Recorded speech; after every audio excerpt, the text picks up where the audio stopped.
So, good morning guys and welcome to another episode of Road Game, kung saan tayo ay tutungo ng Alabang Las Piñas. Ayun nga, nakita nyo na naman po sa thumbnail and title na itong vlog na ito. Tayo ay magsa-site visit sa isa sa mga project namin dito sa South. So dito na ako nag-start mag-vlog dun sa Shell para ma-set up ko yung mga iba kong gagawin. At naglo ko yung SIM card ko. May mga text akong hindi pala na-send sa aking boss. Baka yun ay magalit na naman. Shoutout JOJ. So ayun, update ko lang kayo ulit mamaya dahil papasok na ho tayo ng service road. Medyo hassle mag-vlog dito sa service road kasi ano tawag dun, para ma-traffic. Pero pag hindi, tutuloy ko, ikukwento ko sa inyo ano ba yung buhay na meron tayo ngayon, ano bang trabaho ang pinasok ko, ano ba ang pinagkakaabalahan ni Road Game kaya hindi siya makapag-content ng maayos. Pag hindi traffic, ikukwento ko siya.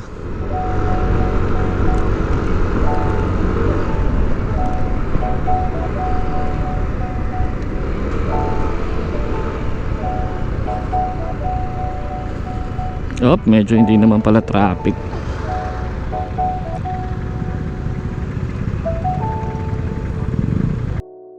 So, ano nga ba ang pagiging draftsman? So, nung bata ako, sobrang hilig ko na talagang mag-drawing. Ultimo isang text, yung Dragon Balls pa. Harap at likod noon, ginagaya ko, dinodrawing ko sa papel. And nakitaan ako ng potential ng aking magulang. So, pinangarap na nila sa akin maging arkitekto at that moment. And didn't expect na talagang magiging hindi man tayo arkitekto, pero nandun pa rin tayo sa field na yon dahil ang pagiging draftsman po kaagapay ng isang arkitekto. So kung may mga ideas and paggagawa ang arkitekto na bahay, kapag masyado na siyang busy and marami at malaki na talaga yung company niya, nagka-hired sila ng draftsman, which is yung mga draftsman, yan yung mga first base ng pagiging arkitekto. Kapag kukuha ka ng kursong arkitekto, dadaan ka sa drafting. So sineperate ng curriculum, kung ano mang tawag doon, yung draftsman. Pero part pa rin siya ng pagiging arkitekto pag kumuha ka ng kurso na to. Basta something like that. Kasi para ang draftsman kasi ano siya malawak din yan. Pwede kaming graphic artist din kasi tinuro rin sa amin kung paano mag-design using Photoshop or Corel. Ganyan.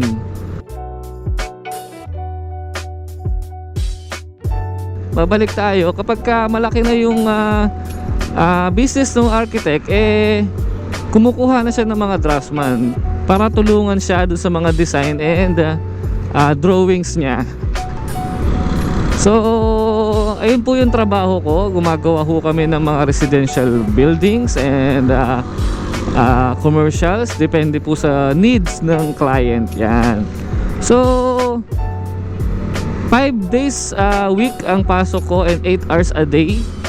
So talagang time consuming siya para sa gusto ring mag-content. Pero ayun nga, like what I've said dun sa sa nung nakaraang video ko, na hindi ko naman din pwedeng i-priority muna si YouTube dahil nagtatrabaho tayo, dahil mas kumikita ngayon tayo sa trabaho kaysa kay YouTube. Kasi si YouTube kakaumpisa ko pa lang talaga, late na pero kakaumpisa ko pa lang talaga mamonetize. So yun po yung dahilan kung bakit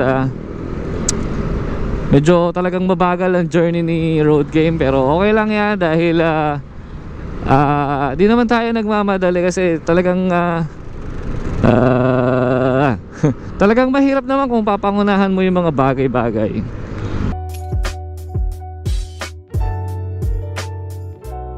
So kung gusto nyo po ng mga drafting services, nasa link po sa description sa baba ang page ng aming company and page ko na rin in case na gusto nyo lang din naman pa-visualize ng gusto nyong gusto nyong bahay, gusto nyo ng commercial spaces.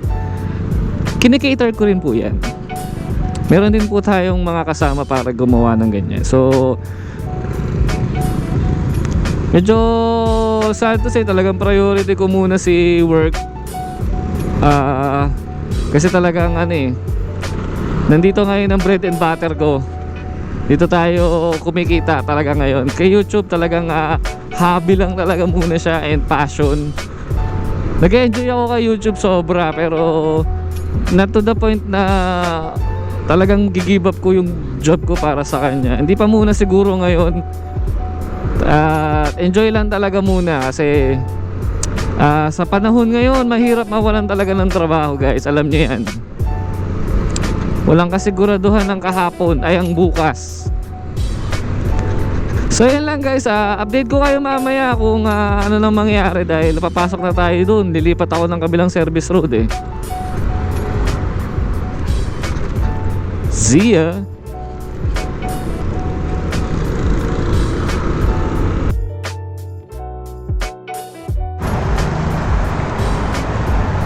So nandito na tayo sa kabilang service road. Yung tawag dito, south o east or west or what?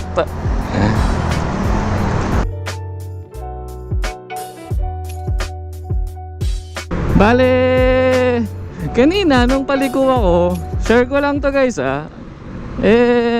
may naka SkyDrive, tapos sila, naka couple jersey saka couple helmet na Evo. Kung patawid kami dito, parang liliko siya dun sa expressway. Parang lang di siya ata bagong gumagala dito. Tapos sabi ko, tol, expressway yan. Sabi niya, okay, sorry. Tapos sabi niya, sir, saan ba yung Patagaytay? Sabi ko, dito sakto lang, diretso mo lang to. Tapos Alabang, pwede ka nang daang hari. Yan, bubulol pa. So shoutout sa'yo, kuya, na munti ka nang pumasok ng expressway. Magtatagaytay daw sila ng kanyang labi-dabi. Naka couple shirt, couple jersey, saka couple helmet na Evo. Masasabi ko na lang, sana all may nagtatagaytay ng may back ride. Yun lang, shoutout sa'yo.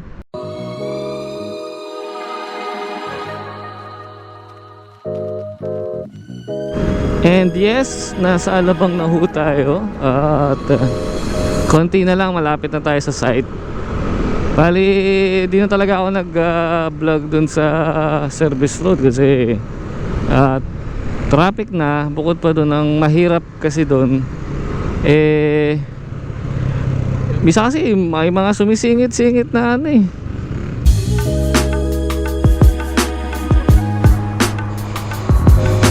you know, Alabang West. So sana papasukin tayo. Mukha naman tayong decente, di ba? Site visit po, sa architecture po nila. Yan po yung ID namin sa company. Yan yung isang natapos ng bahay. Tapos ito yung project namin. Bali 3 bahay sila, at magkakapatid. Kapatid dyan.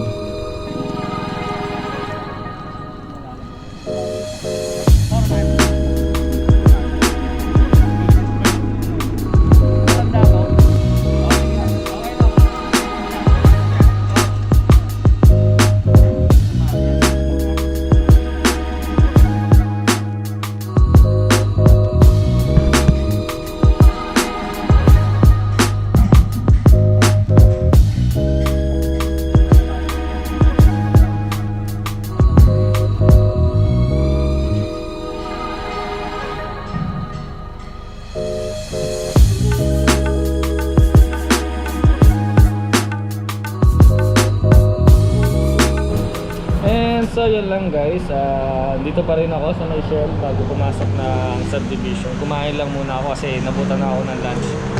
So on the way na ako pa uwi. Hindi na ako mag-motovlog. Save ko na lang yung battery and memory para meron akong safety pag uwi. But yun lang guys, maraming salamat sa pagsama. At nakita nyo na kung saan ako nagiging busy, ano pinagkakaabalahan ko, which is part of that is yung construction, yung trabaho ko.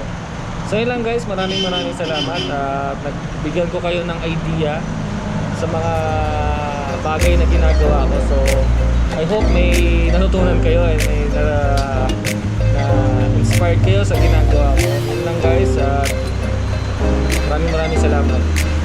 Dinantok ako, nabusog ako. Peace out.